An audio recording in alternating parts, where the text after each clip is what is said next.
Well, I had me a girl in L.A. I knew she could not stay.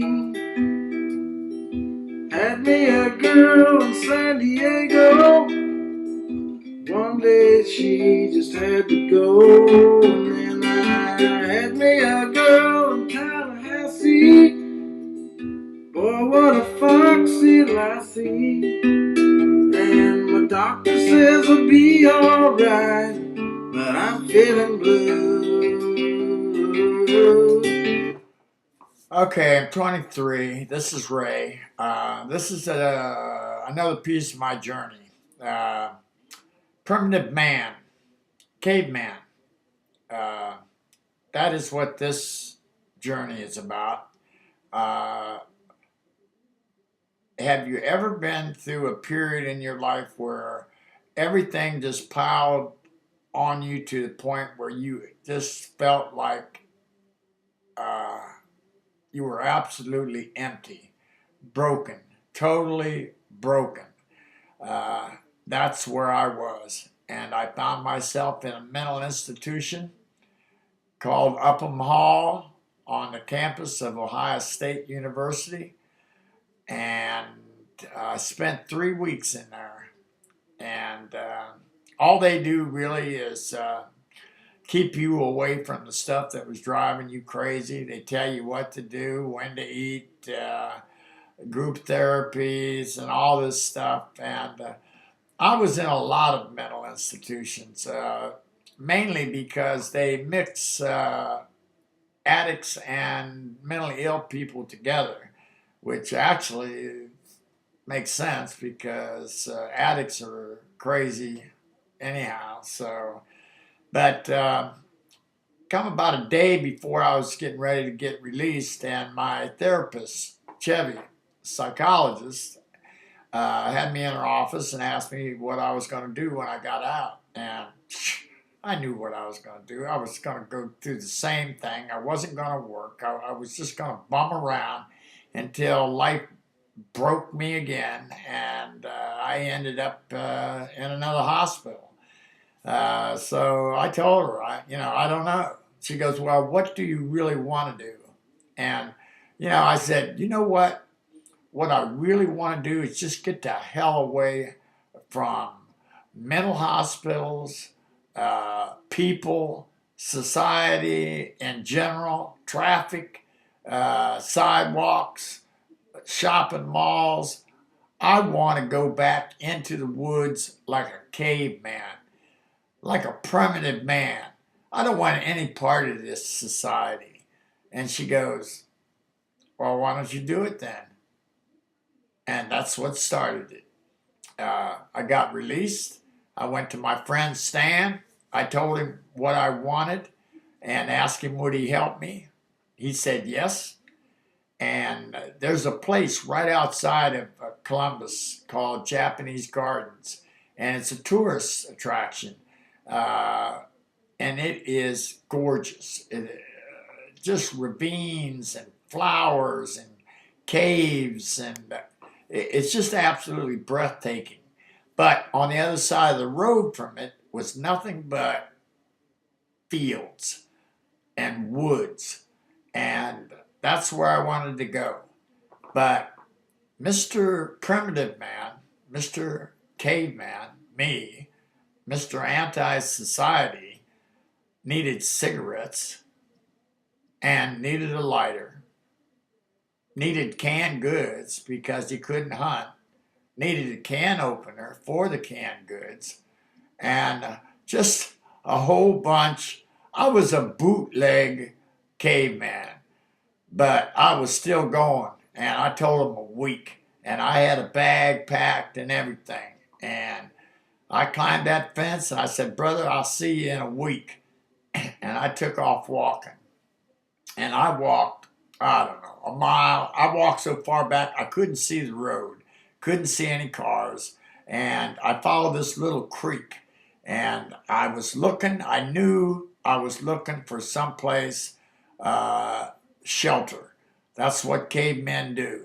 And I ran across this flat slate area that was perfect. In the back of it, I had this huge mound of grass and dirt. And I thought, man, if I can just find something, an overhang, in case it rains, this is ideal. And I took off walking. I walked over by this big barn and I found this perfect, huge sheet of tin, and I drug it all the way back to my shelter. And I put boulders on it, and it was perfect. I put all these huge boulders to anchor it, and it stuck out plenty far enough to where I couldn't get wet. And that night was Mr. Neanderthal. I built a fire, and I found out, a fire is kind of like caveman's TV, because I just sat there and I looked and stared into this fire, just the way I do TV. And so it was perfect. And had a fire going, was eating and smoking cigarettes. And I got up early the next morning, and it was the longest day of my life. There was nothing to do. I tried going naked. I mean, I took all my clothes off, man.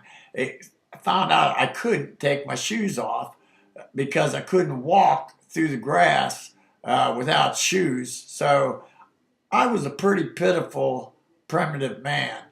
But right around dark, I seen clouds start to roll in.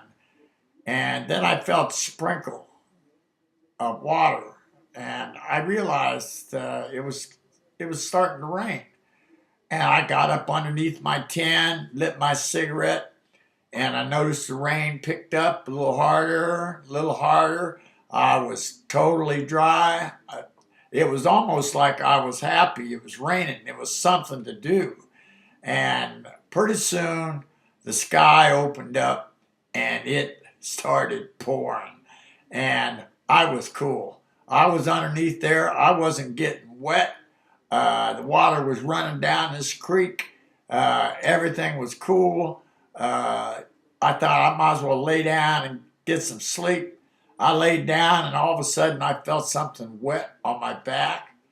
And I mean, it was pouring too. And I love the sound of rain on tin.